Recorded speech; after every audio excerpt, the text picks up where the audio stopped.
It's now on Arthur Smith to make a change at the quarterback position for the Falcons after their 19-13 loss to the Pittsburgh Steelers in Week 13. We'll talk all about it on today's Locked On Falcons.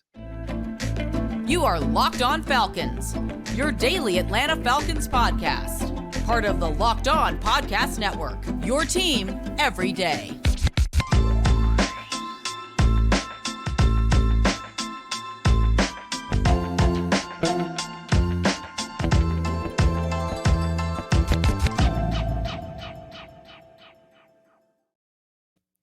So, guys, you know me. I'm Aaron Freeman, a.k.a. Sirius Black, a.k.a. Mr. Drew, and a.k.a. your very humble host here of this illustrious Locked On Falcons podcast, part of the Locked On Sports Atlanta podcast family, your team every day. And today's episode of Locked On Falcons is presented by PrizePicks. PrizePicks is daily fantasy made easy. All you got to do is pick 2 to 5 players. Hopefully it was Pat Fryermuth or Drake London. And if they score more or less than their PrizePicks projection, you can win up to 10 times your money on your entry. First-time users can receive a 100% instant deposit match up to $100 with the promo code Locked On. That's prizepicks.com, promo code Locked On. And guys, we thank you for making Locked On Falcons your first listen each and every day. Of course, it's free and available Monday through Friday on a variety of podcast platforms, including Apple, Odyssey, Google, Spotify, and of course on YouTube. Make sure you subscribe to Locked On Falcons on YouTube, and you will get the video version of the podcast the night before the audio drops. And of course, Locked On Falcons is also free and available on Roku and Amazon Fire TV. All you got to do is download the Locked On Sports Atlanta app, and you can get Locked On Falcons, Locked On Hawks, Locked On Bulldogs, Locked On Braves, and of course the 3 shows on Locked On Sports Atlanta, A to Z with Mark Zeno, Hitting Hard with John Chuckery, and ATL Day Ones with Jarvis Davis and Tanisha Batiste for free on your Roku and Amazon Fire TV. So guys, let's jump into the conversation. The Falcons lost another one, another winnable game, and I'm not going to blame this loss on Arthur Smith, but I am going to be critical of him as we start things off. Later in the episode, we'll talk about Marcus Mariota and the need for a quarterback change. But, you know, we got to lay the groundwork where I feel like Arthur Smith did not do this team particularly any favors, particularly with his decision to rely on the passing game early in this game. We know that has not been a strength of this team. And it was a bold choice, and not a bad choice, I would say. It was a bold choice. Because we were talking about leading up into this game, wanting to see more from this passing game, wanting to see that sort of evolution from this team, and it didn't quite work for them, right? You know, on the opening drive, they had 7 plays. 5 of those plays were passes, only 2 runs. The second drive, they had 7 plays, 4 passes, 3 runs. So when you look at, say, the first 15 plays of the game, the scripted portion of the game, those first 14 plays, 9 passes to 5 runs. You know, on those 5 runs, they had a 60% success rate. On those called passes, they had a 33% success rate. And then, you know, one of those successful runs was on the opening drive was wiped out due to a penalty on a holding call from Felipe Franks. So, you know, technically, I guess it wasn't successful. You also had a false start by Jake Matthews that backed them up from a 3rd and 15 to a 3rd and 20. You had the second drive end in a sack where the Steelers were able to beat the left side of the offensive line on a stunt, which has been a common theme throughout this year. So it's not all on the play calling. It's not all on the quarterback. But you know, when you look at the quarterback, at least, you know, several of those unsuccessful passes to start the game were overthrows. You know, then after the first 2 drives, the Falcons continued to pass the ball through the second quarter. They did hit Drake London on the opening play for a 37-yard gain to start out the 3rd series. It was an underthrown ball, but it still was completed. Then they ran for a loss. And then they had 2 passes and then wound up settling for a field goal. They did throw the ball on that 3rd series. You know, was that due to the fact that they were down 10 points at that point already in the game, that the Steelers had possessed the ball for 15 minutes of the Falcons 8? You know, maybe that pushed them to continue to throw the ball. We know why they threw the ball on their 4th series to close out the first half, because they were in their 2-minute drill.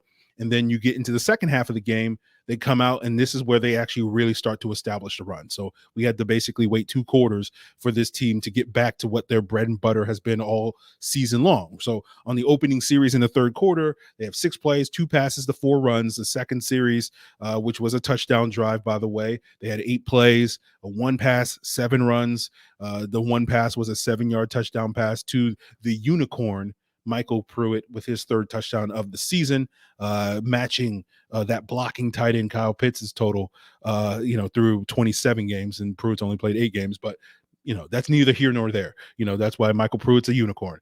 Then, on their final series, basically, which was a field goal drive, or no, yeah, they're basically their final series if you don't count the last one that was a one play series in the final minute where Marcus Mariota threw an interception. But then on their next series in the second half, they had a 16 play drive that ultimately culminated in a field goal. And they went 16 plays, 4 passes to 12 runs, right? So, that 16 play drive nearly took about 9.5 minutes of time. And that's what made the time of a possession battle, when you look at the sort of final box score, look a lot more competitive than it was. But up to that point, the Steelers had possessed the ball for 27.5 minutes to the Falcons 17.5 minutes. And basically that 10-minute difference, basically you can do the math on that with the NFL average possession lasting roughly about 3 minutes. That extra 10 minutes is essentially functioning from taking away like 2 possessions. They're essentially 2 turnovers that they're getting, because on average in an NFL game, a team on average is going to get 10 or 11 possessions. The Falcons wound up with 8 today in this game. So the Steelers being able to control the clock was basically functioning as turnovers and taking possessions away for the Falcons, which is one of the reasons why their offense was so limited. But we can sit here, we can complain about Arthur Smith's early game play calling choices. We can talk about some of the clock management issues that he had at the end of the game, where he let 30 seconds tick off the clock ahead of the 2-minute warning in the fourth quarter before starting to use his timeouts. And so theoretically, on that final drive where Marcus Mariota threw that interception, who knows if it would have mattered. But, at least theoretically, the Falcons may have had like 1:20 left on the clock rather than 42 seconds left on the clock to go down the field and potentially tie the game or win the game, tie it with a field goal, win the game with a touchdown or something like that. So we will definitely talk about Marcus Mariota's poor performance later in the episode when we get more into that conversation about the lack of evolution in this offense. But speaking of the lack of evolution, to me, the other thing that stands out to me, in addition to the concerns about the quarterback, in addition to the concerns about the play calling and maybe some of the game management stuff, is like when we're talking about this lack of evolution, this team's inability to generate explosive plays really hurt them, right? The fact that they only could basically had to take up 10 minutes, nearly 10 minutes in that fourth quarter to mount that scoring drive at the end of the game, because they can't dial up explosive plays, right? And, why is that? Because their quarterback is essentially, and that was fully on display in this game, is basically awful at throwing the ball down the field, right? He's basically sailing all these throws, and it basically becomes a double-edged sword. You can sit here and say, okay, well, Arthur Smith isn't great at calling these explosive plays, but then when he does call the plays that should be those explosive plays, your quarterback is missing them. And ultimately, the only conclusion you can come to, or at least the one I come to, maybe you guys disagree, sound off in the comments, is that the Falcons are basically front runners, right? If they can establish the run early, which of course in this game they weren't really looking to do, if they can score early and play with a lead, like this offense works. And that was part of the reason why I was optimistic that they would win the game. It ultimately was probably going to be a coin flip type of game, which all these Falcon games essentially boil down to, who scores last, who possesses the ball last, whatever. But I was hopeful at home that they would get off to a fast start. They would run the ball, all that stuff. They didn't do any of that.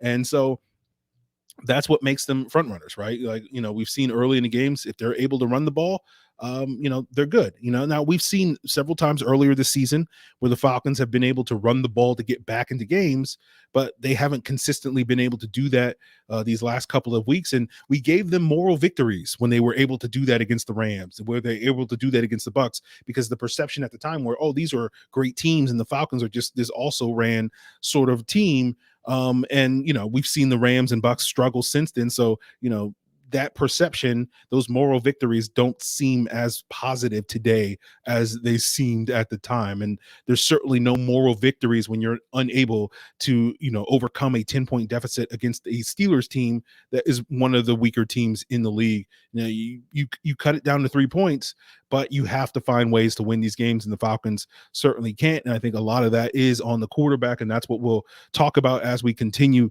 today's episode, guys. But I will once again plug the Locked On Sports Atlanta, not only the app on Roku and Amazon Fire TV, but check out the podcast on whatever podcast platform you prefer, including YouTube. Locked On Sports Atlanta on YouTube is also the place for the Locked On Falcons postcast, where Jarvis Davis and I give our thoughts on that. And I know if you're, waiting too long for these rapid reactions here on Locked On Falcons, you can get that immediate reaction immediately after the game on the Locked On Falcons YouTube channel on that postcast. And of course, Locked On Sports Atlanta is going to be spending all week long talking about the Falcons going into this bye week, but there's positive things to talk about, especially those darn good dogs taking care of business and looking like, they're ready to poise. So Locked On Sports Atlanta is going to definitely have you covered all week long on the 3 different shows: A to Z with Mark Zeno, Hitting Hard with John Chuckery, and ATL Day Ones with Jarvis Davis and Tanitra Batiste. So subscribe to Locked On Sports Atlanta on YouTube or wherever you get your podcasts. And guys, this holiday, you got to find what you love at Total Wine and More. With so many great bottles to choose from, it's easy to find your new favorite single barrel bourbon or that Chardonnay, or you're looking for the perfect gifts for everyone on your wish list so that you can get help from a friendly guide, and all with the confidence of knowing that you found something special at the lowest price. You'll love what you find only at Total Wine and More. Curbside pickup and delivery is available in most areas. Visit TotalWine.com to learn more. Drink responsibly. Be 21.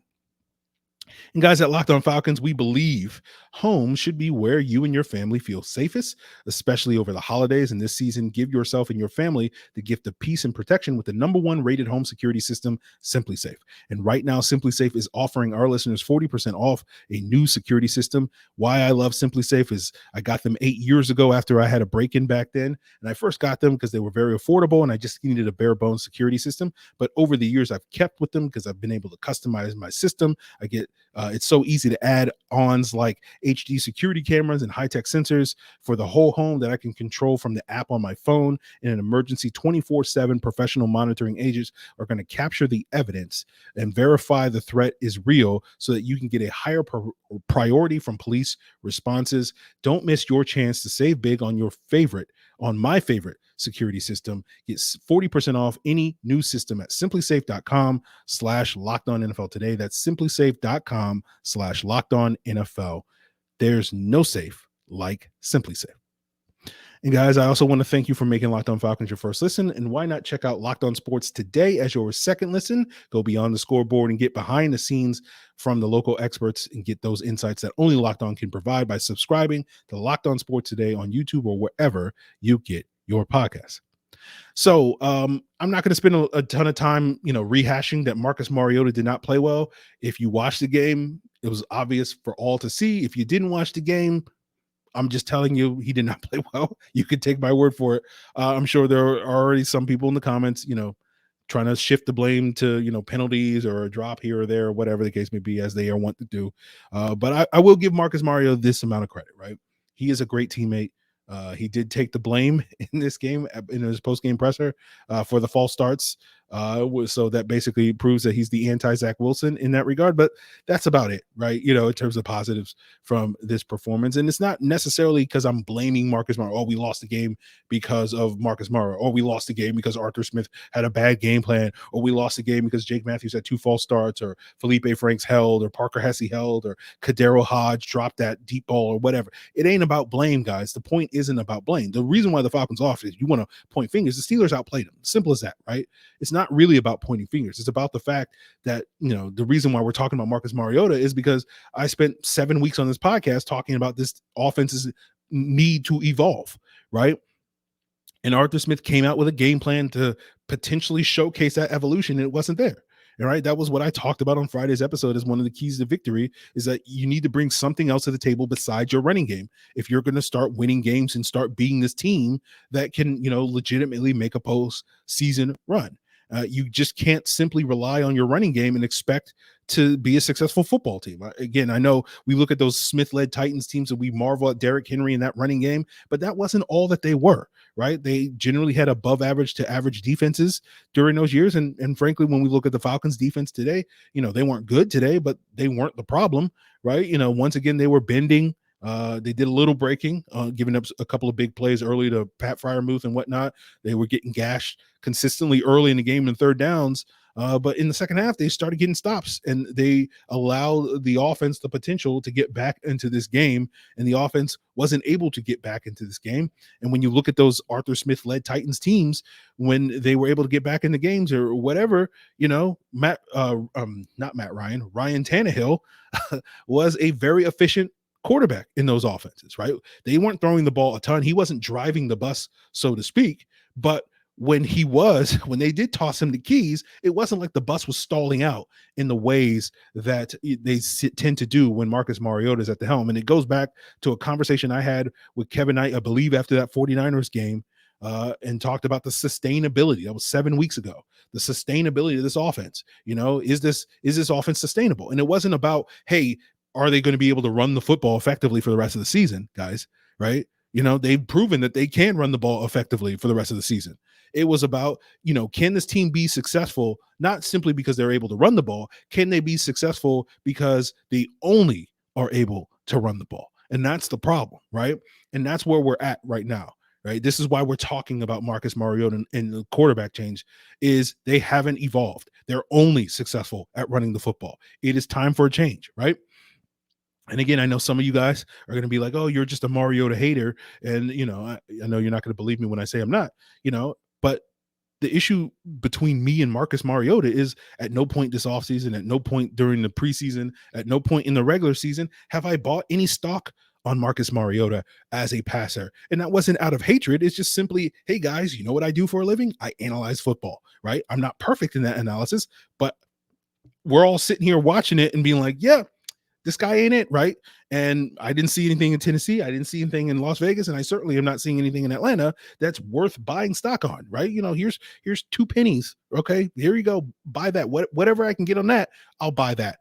But I've been as patient as I believe anybody could be when it comes to this. We were a couple weeks ago saying, I'll give you 3 or 4 more games, Marcus, to figure out and see this progress or whatever. We were talking about, rather than spending all of our time talking about how abysmal his decision-making was on that Thursday night game against Carolina a couple weeks ago, that everybody on national TV saw, this guy in it. I was sitting here, he actually made like 3 or 4 anticipatory throws in that game. So it wasn't all terrible. And then a couple of weeks ago, it's like, oh, well, he's actually hit a couple of deep balls the last couple of weeks. Like this is a sign of progress, but now, it's done, right? We're just done, right? And it's the same conversation, much to the chagrin of some of the Mariota stands, the Matt Ryan stands are very familiar with this conversation because I was having this same exact conversation last year. Yeah, Matt Ryan wasn't the problem, guys. You're absolutely right. Everybody that sat here and said Matt Ryan's not the problem, but you know what I said? He's not the solution either, right? And it's the same thing with Marcus Mariota. You guys can sit here and argue in the comments all you want and say Marcus Mariota's the problem. He's not the problem. Blah blah. It doesn't matter, right? Doesn't matter if he's the problem or not. He's not the solution. And that's what it's all about. We got to find a solution. We got to find a problem solver at the quarterback position. That's what it's been about. That's what it's always going to be about, right? And do you have a quarterback that can solve problems, that can help you win games where it feels like, oh my God, we're in a 10-point deficit. There's no chance that we're going to be able to come back. Like I'm sure many of you guys felt in this game. You got to feel like you have a guy that's like, hey, this game is not over. We just got to put together a couple of drives. We can throw us back into this game, all that stuff and more. And unfortunately for the Falcons, they haven't really had that the last couple of years because they had a quarterback that was taking up all this cap space and wasn't solving problems. And now they have a quarterback that at least doesn't take the blame in post-game press or takes all the blame in post-game press conferences, but still isn't the solution. So we're going to continue today's episode, wrapping up, talking about the potential solutions, which is going to be focused on why Desmond Ritter at least has the possibility, the slim hope that he is the problem solver here. And we'll get into all of that as we wrap up today's Locked On Falcons, guys. But now I want to tell you about PrizePicks, a fun new way to play daily fantasy. You can pick 2 to 5 players, and if they score more or less than their PrizePicks projection, you can win up to 10 times your money on your entry. And especially those of you that picked Pat Freiermuth for more and Drake London for more on their PrizePicks projection, you probably won a little bit of money on your entry. And it just takes 60 seconds to enter. And the great thing about PrizePicks is you're not you versus other people. It's just you versus the projections. So, if everybody that listens to this podcast picked Pat Freiermuth and Drake London for more, it wouldn't have been a problem for you because you would have won, right? It wasn't you going up against any other person. Everybody could have made those projections and gotten their money. And it's not just about football. You got NBA, NHL, PGA, college football, so much more. PrizePicks is safe, it's fast, it's easy. It's currently in operation in over 30 states in the US and Canada. All you got to do to enter is to download the PrizePicks app or go to prizepicks.com to sign up. First-time users can receive a 100% instant deposit match up to $100 with the promo code Locked On. That means if you deposit $100, PrizePicks will give you $100. If you deposit $50, PrizePicks will give you $50. Don't forget to enter that promo code Locked On at sign up for an instant deposit match up to $100. So, okay, guys, let's wrap things up. Every Falcon fan that exists in the world should be wanting to see Desmond Ritter on the field starting in week 15 when they face the New Orleans Saints, right? Because you want to see a solution to the Falcons' quarterback problem. Now, the question we have is Desmond Ritter the solution? I have no idea. But in the good words of my friend Kodak Black, is that the one? I hope so. Okay. Yeah.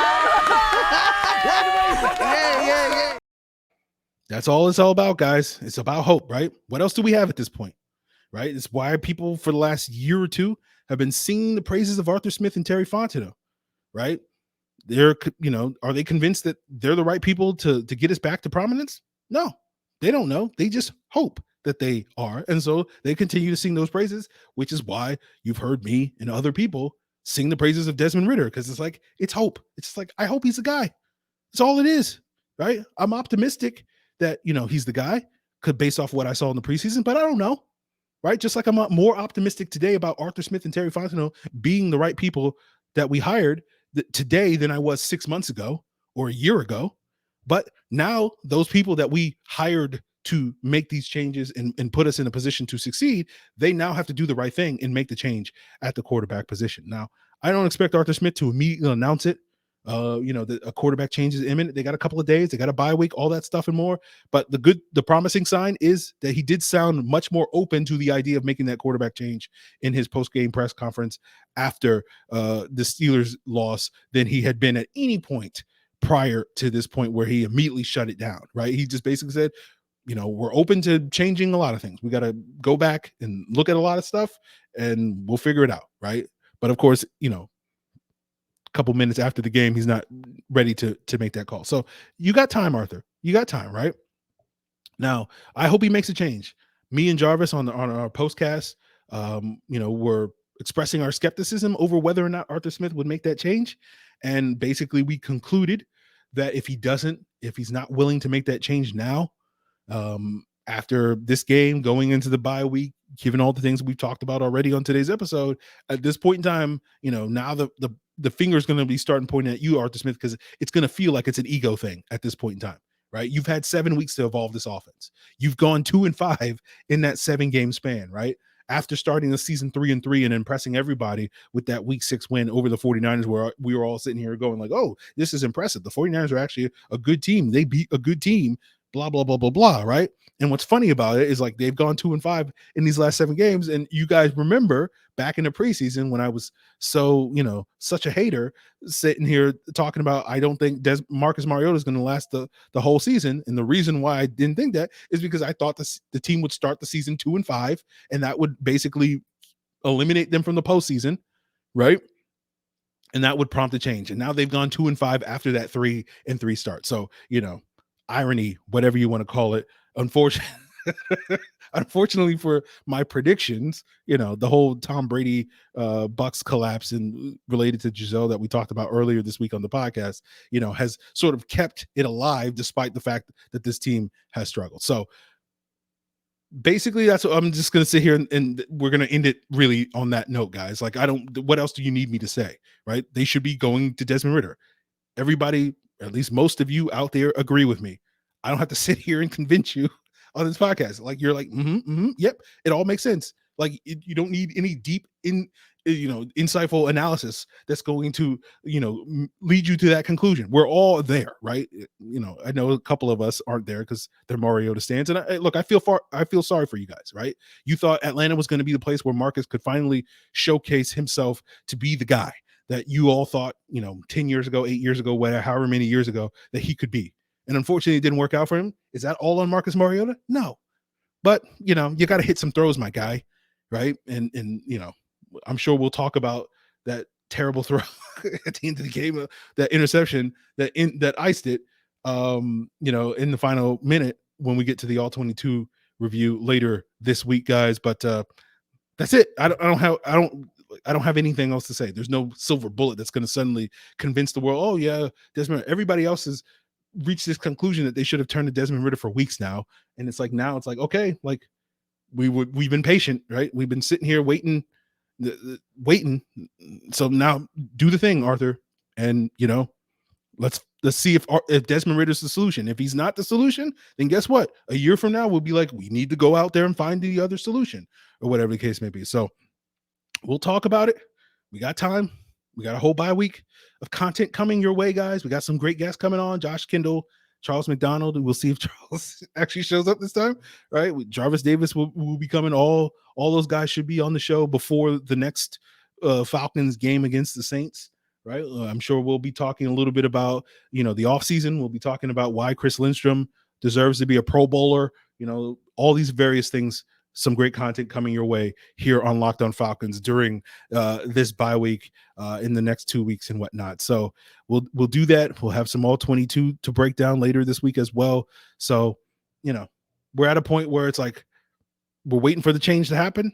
We've been waiting, some of us been waiting, 13 weeks. Some of us been waiting 5 weeks. Some of us been waiting, however many weeks. I can wait another week. Like, you don't have to announce it tomorrow, Arthur Smith. Desmond is going to be a starter. But, if we're sitting here Monday and he has been named the starter, right? I'm sure you guys will enjoy that episode, right? But, we'll get into that. We'll cross that bridge when we get to it. So that will do it, guys. I'm willing to be patient. That's one of the beautiful things about doing a daily podcast.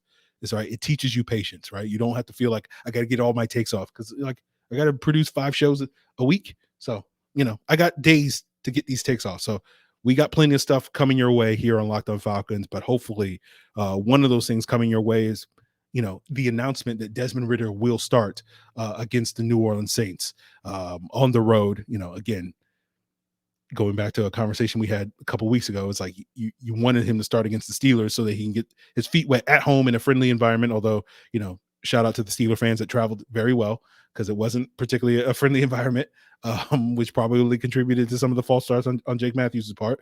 But, you wanted to get Desmond Ritter his feet wet prior to the bye week before going into a hostile environment against the Saints. But, Arthur Smith going to Arthur Smith, right? So Falcon's going to Falcon. So we'll see how that plays out. We'll see if he makes a change or, he cowardly, dies on the Marcus Mariota hill like he cowardly went settled for that field goal, right at the end of on that penultimate drive or whatever. You can defend that choice. You can't really defend the clock management, but we'll let that go. We'll move on from there, guys. I really appreciate you tuning in for another episode here of this Rapid Reaction. We'll be back tomorrow with more great Falcons coverage, and I hope you guys make us your first listen each and every day. And of course, for your second listen, check out Locked On Sports Today, Locked On Sports Atlanta, Locked On Bulldogs, Locked On Hawks, Locked On Braves, all that and more here on the Locked On Podcast Network, your team every day.